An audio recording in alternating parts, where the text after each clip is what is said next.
हाय बच्चों, Vijay Kumar T centre पर लोगों का स्वागत है। आज हम लोग क्लास 12 का जो कि पोएम कीपिंग क्वाइट है, जो कि कंपोज किया गया है पाब्लो नेरूदा द्वारा, पार्ट 3 पढ़ेंगे। और पार्ट 3 पढ़ेंगे, इसका जो भी हिंदी एक्सप्लेनेशन है वो समझेंगे, और इसका जो इम्पोर्टेंट क्वेश्चन बन रहा है फिर हम लोग उसका प्रश्न उत्तर समझेंगे। पार्ट 1 और पार्ट 2 पढ़ा दिया गया है। पार्ट 3 को हम लोग आकर पढ़ते हैं, जिसमें कीपिंग क्वाइट की बात कर रहे हैं। कौन? पाब्लो नेरूदा जी। कि आदमी को कीपिंग क्वाइट रहना चाहिए, मौन रहना चाहिए, शांत रहना चाहिए। और वो कीपिंग क्वाइट रखेंगे तो उन्हें क्या क्या फ़ायदा होंगे, कुछ फ़ायदा यहाँ पर बताया जा रहा है। तो कभी कह रहे हैं, दोज हो prepare green wars, wars with gas, wars with fire, victory with no survivors, would put on clean clothes and walk about with their brothers in the shed doing nothing।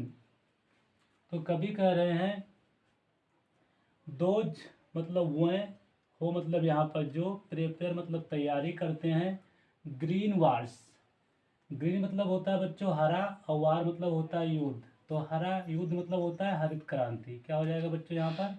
हरित क्रांति। क्या हो जाएगा? हरित क्रांति। तो दोज हो प्रिपेयर मतलब तैयार करते हैं, ग्रीन वार्स मतलब हरित क्रांति, वह लोग जो हरित क्रांति की तैयारी करते हैं। Wars with gas, wars with gas, wars मतलब युद्ध, विथ गैस मतलब गैस से, मतलब गैस से युद्ध। गैस से मतलब क्या होता है? गैस युद्ध। बच्चों से क्या बोल सकते हैं हम लोग? गैस युद्ध, गैस युद्ध। तो दोज हो प्रिपेयर ग्रीन वार्स, वो जो तैयारी करते हैं हरित क्रांति की, वार्स विथ गैस, गैस युद्ध की, वार्स विथ फायर, अग्नि युद्ध की। तो कभी कहते हैं कि वह व्यक्ति जो किसकी तैयारी करते हैं? Green wars. ग्रीन मतलब वार मतलब हरित क्रांति। हरित क्रांति का मतलब ये हुआ, ऐसी चीज़ें हथियारों का बना रहे हैं लोग जो पर्यावरण को दूषित करता है, उससे क्या बोला गया? Green wars. Wars with gas, जो विभिन्न प्रकार की गैस से बनाई जाती है, विषैले गैस से जो पर्यावरण को दूषित गंदा करती है, तो वार्स विथ गैस मतलब गैस युद्ध हो गया। वार्स विथ फायर मतलब होती है जो विभिन्न प्रकार के बम बनाए जाते हैं, जिसमें विभिन्न प्रकार की लपटें अग्नि निकलती है, वो भी क्या करती है? एक प्रकार का नुकसान पहुंचाती है। तो वो लोग जो हरित क्रांति करते हैं, वार्स विथ गैस की तैयारी करते हैं, मतलब गैस युद्ध की तैयारी करते हैं, वार्स विथ फायर और अग्नि युद्ध की तैयारी करती है। तो ये लोग तैयारी करते हैं, क्या होते हैं? विक्ट्री। इनकी विक्ट्री तो हो जाती है, इनकी जीत तो हो जाती है, विथ नो सर्वाइवर्स, लेकिन इससे कोई मनाने वाला नहीं होता है, नहीं बचता है। तो वे लोग जो हरित क्रांति की तैयारी करते हैं, वार्स विथ गैस, गैस युद्ध की तैयारी करते हैं, वार्स विथ फायर और अग्नि युद्ध की तैयारी करते हैं, विक्ट्री विथ नो सर्वाइवर्स, जीत तो इनकी हो जाती है, विथ नो सर्वाइवर्स, लेकिन उसमें नो मतलब कोई नहीं, सर्वाइवर तो खुशियाँ मनाने वाला बचता है। अगर ये लोग कीपिंग क्वाइट कर ले, जो ये लोग तैयारियां करते हैं हरित क्रांति की, गैस युद्ध की और अग्नि युद्ध की, जिसमें इनकी जीत होती है, जिसमें कोई सर्वाइवर्स नहीं होते, उसको खुशियां मनाने वाले नहीं होते हैं, तो ऐसी जीत का क्या मतलब, जिससे पर्यावरण दूषित हो जाए, सब विनाश हो जाए, कोई बचे ही ना। तो कभी चाहते हैं कि इनको क्या करना चाहिए? कीपिंग क्वाइट करना चाहिए, मौन रहना चाहिए, शांत रहना चाहिए। और शांत रहेंगे तो उनको क्या होगा? Would put on clean cloth. Would put on मतलब पहन सकेंगे, क्लीन मतलब स्वच्छ, क्लॉथ मतलब कपड़े, तो ये लोग स्वच्छ कपड़े पहन सकेंगे। एंड वॉक और घूम सकेंगे, अबाउट विद देयर ब्रदर्स अपने भाइयों के साथ। जब ये लोग ये युद्ध की तैयारियां करते हैं, चाहे वो हरित क्रांति की हो, चाहे गैस युद्ध की हो, चाहे अग्नि युद्ध की हो, तो इन लोगों को हमेशा सोचने का मौका नहीं मिलता, कीपिंग क्वाइट नहीं करते हैं, इन सब का प्रयोग करते इनकी जीत तो हो जाती है, लेकिन ये खुशियाँ मनाने वाला नहीं बचता है। तो ऐसे युद्ध का क्या लेना। तो कभी कहते हैं इनको कीपिंग क्वाइट करना चाहिए, शांत रहना चाहिए, मौन रखना चाहिए। इससे होगा क्या कि would put on clean cloth, ये नए कपड़े पहन सकेंगे। वुड पुट ऑन मतलब पहन सकना, क्लीन मतलब स्वच्छ, क्लॉथ मतलब कपड़े, ये कपड़े क्या कर सकेंगे? ये लोग कीपिंग क्वाइट करेंगे तो स्वच्छ कपड़े पहन सकेंगे। एंड वॉक और मिल सकेंगे विद डियर ब्रदर्स, किसके? अपने भाइयों से, इन द शेड छाँव में, तो वो अपने भाइयों से क्या कर सकेंगे? छाँव में मिल सकेंगे। डूइंग नथिंग, कुछ ना करते हुए। डूइंग मतलब करते हुए, नथिंग मतलब कुछ नहीं, कुछ ना करते हुए अपने भाइयों से ये मिल सकेंगे। तो उम्मीद है ये पार्ट 3 का जो स्टेंजा था वो पढ़ाया गया, आपको समझ में आ गया होगा। अब इससे रिलेटेड जो इम्पोर्टेंट क्वेश्चन बन रहा है बच्चों, उसे समझेंगे। ये बहुत ही इम्पोर्टेंट स्टेंजा है, वेरी वेरी इम्पोर्टेंट स्टेंजा है। ये बोर्ड में यहाँ से पूछ लिया जाता है क्वेश्चन। तो ये क्वेश्चन आइए हम लोग देखते हैं कौन कौन से क्वेश्चन हैं जो यहाँ से बनता है इम्पोर्टेंट और पूछे गए हैं। तो पहला क्वेश्चन है, what types of wars are prepared by person. What type मतलब किस प्रकार का, वार्स मतलब युद्ध, आर प्रिपेयर्ड मतलब तैयार किए जाते हैं, बाय पर्सन मतलब व्यक्तियों के द्वारा। व्हाट टाइप्स ऑफ पर वार्स किस प्रकार के वार्स, व्हाट टाइप मतलब किस प्रकार के, वार्स मतलब युद्ध, आर मतलब है, प्रिपेयर्ड मतलब तैयार किए जाते हैं, बाय पर्सन मतलब व्यक्तियों द्वारा या लोगों द्वारा। लोगों द्वारा किस प्रकार के युद्ध तैयार किए जाते हैं, तो अभी आपने देखा था यहाँ प्रेपर ग्रीन वार्स, हरित क्रांति, वार्स विथ गैस, गैस क्रांति या गैस युद्ध, वार्स विथ फायर या अग्नि युद्ध। ये सब यही तैयारियां लोगों के द्वारा क्या क्या आते हैं, व्यक्तियों द्वारा किए जाते हैं। तो वही आंसर देखिएगा, ग्रीन वार्स। बच्चों यहाँ से देखना आप लोग, देखिए ग्रीन वार्स, हरित क्रांति, वार्स विथ गैस, देखिए वार्स विथ गैस,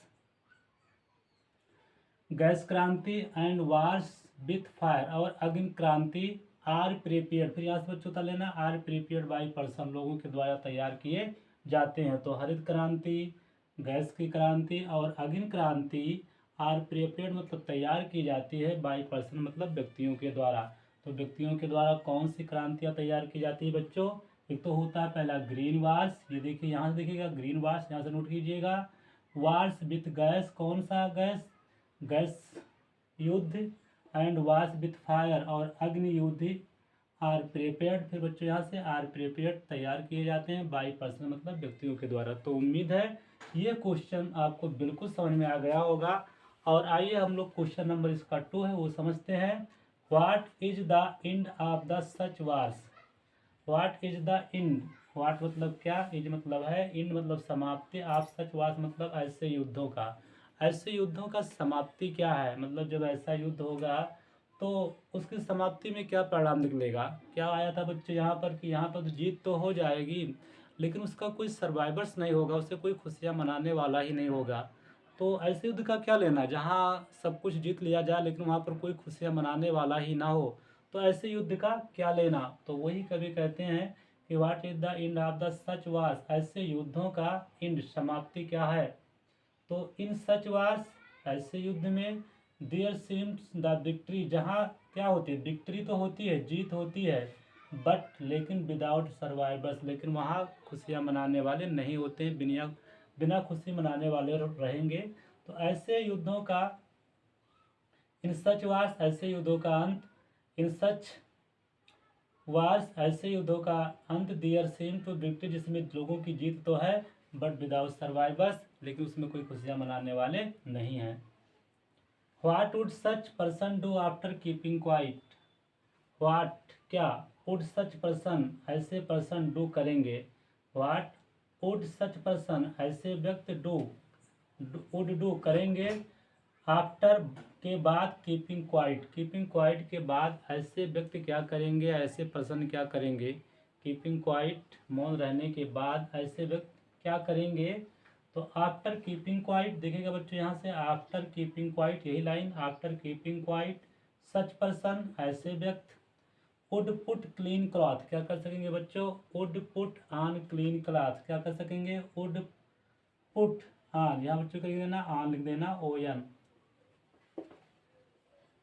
क्या लिख देना बच्चों यहाँ पर, put on, put on clean clothes, नए कपड़े पहन सकेंगे। आफ्टर कीपिंग क्वाइट मौन रहने के बाद, सच पर्सन ऐसे व्यक्ति वुड पुट ऑन पहन सकेंगे, क्लीन क्लॉथ्स नए कपड़े, and walk about with their brothers और अपने भाइयों से क्या कर सकेंगे बच्चों, मिल सकेंगे। यहाँ दियर 2 बार आ गया, एक बार कर दीजिएगा, and walk about with their brothers, अपने भाइयों से मिल सकेंगे, इन द शेड छाँव में। तो कीपिंग क्वाइट के बाद ऐसे व्यक्ति क्या करेंगे, तो after keeping quiet, keeping quiet के बाद ऐसे व्यक्ति would put on clean cloth would put on मतलब पहन सकेंगे, क्लीन क्लॉथ मतलब नए वस्त्र। ऐसे कीपिंग क्वाइट के बाद ऐसे व्यक्ति नए कपड़े पहन सकेंगे। एंड वॉक अबाउट और मिल सकेंगे विद दियर ब्रदर्स अपने भाइयों से इन द शेड एक छाँव में। तो उम्मीद है ये जो कि पार्ट नंबर 3 है स्टेंजा नंबर 4, इसका एक्सप्लेनेशन और क्वेश्चन आंसर समझ में आ गया होगा। बच्चों चाहो तो स्क्रीन शॉट ले सकते हैं। Thank you for watching the video.